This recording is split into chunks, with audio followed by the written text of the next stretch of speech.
आहे भोरे से कानी रहली छछौरा आहे तनियो ने माया है आबै छछौरा सुना ना आहे तनिए ते गोदी उठाई लहो अरे रुसना के मम्मी अरे कहो ना आहे रुसना के मम्मी सुनै जो हे रुसना के मम्मी हे रुसना के मम्मी किछु सनाराय दहो हे रुसना के मम्मी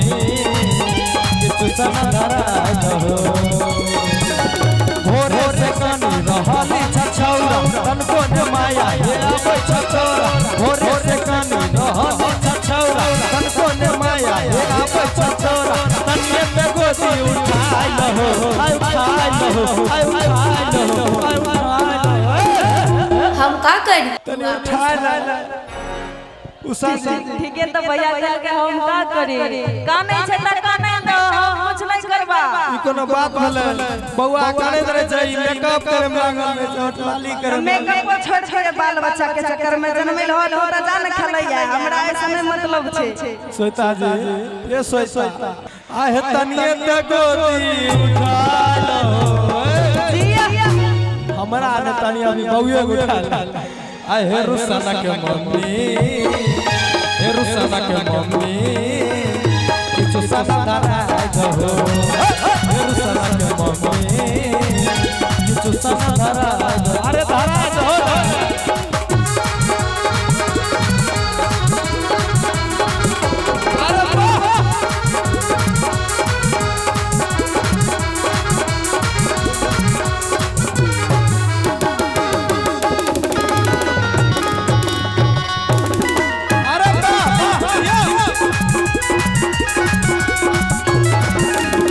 वाह वाह वाह अच्छा थैंक यू सो मच लाइक हां हां ता कन्या कहै छै ओकर हां हां आगे जे हले छै बाप ओकर वो होने छै बेटा अच्छा अच्छा आ बापो के ले छुई बेटो के नेटा अच्छा रुको तोरे को बात मत बजे ने बाप रे तसने ने बेटा दोसर को कर देते हो ए हो ये बहुत बहुत आइ छै देखै छौ ना लेबै छै ना हां हां बोलो बोलो आगे जे हने छै बाप ओकर वो होने छै बेटा आ बापो के ले छुई बेटो के नेटा सुना ना आरे कन्हवा पले के झुलाई दहो अरे हमरा कोनो काम धंधा नै छै अत्ता तनी झुलाई दहो ने ता हम जाई कोई छी घर में जा ता हम जाई छी तनी लिपस्टिक लगाबै ला अच्छा जा जा ए हो हां अरे कन्हवा पले के घुमाई दहो अरे आरो ओ रोसना के पापा बोला ना तनी झुलावा झुलाई दहो ओ रोसना के पापा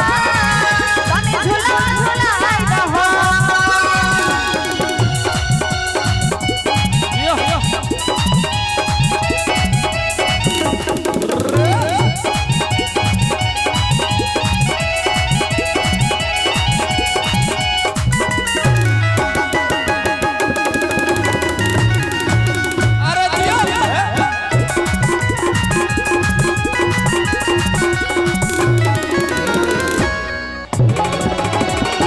सुना ना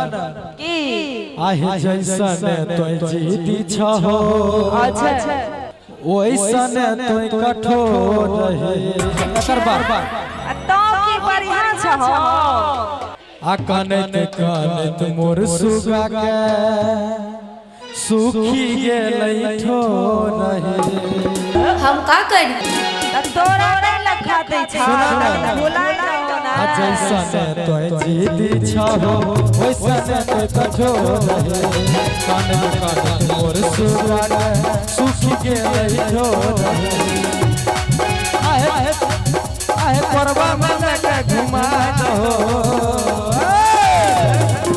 हम का करी ए हो सुना ना देखो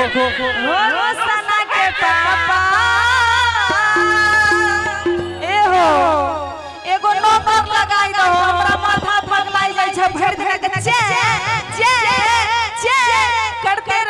कान में झोर हो जाइए माथा खराब हो जाइए मन करे पट्ट मारो भैया